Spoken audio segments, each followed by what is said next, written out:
And as we were planning for this tour, we got a lot of pushback from churches and people we knew saying, this sounds too partisan.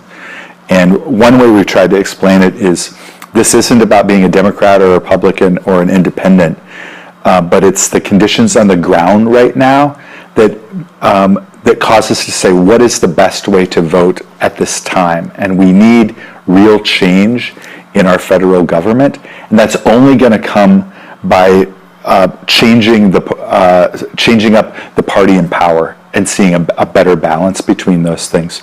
But all of this brings to bear, I think, some more deep-seated assumptions for many of us that I think as a person of faith, I would know people who are more conservative than me, and I would know people who are more progressive than me.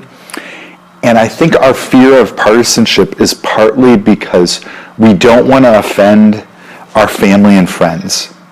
And, there's a lot of niceness and kindness in faith circles. And we're afraid that if we state our real convictions, that it will cause divisions.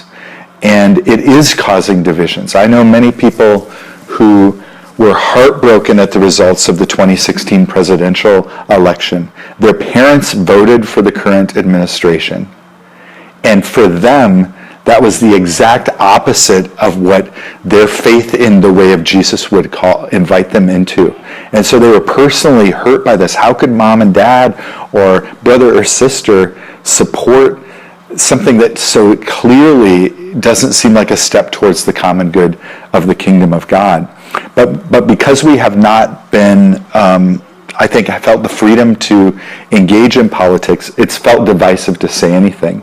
And I think an irony in this is that in the churches, the more conservative churches that I grew up in, who would say they were nonpartisan, we still had people come and talk about a more conservative political platform. We invited those groups to the churches to put who to vote for pamphlets on our windshields after the service. So that was partisan. There are evangelical Christian leaders meeting with Donald Trump and getting their photographs taken, praying for him, which is a partisan support of his administration.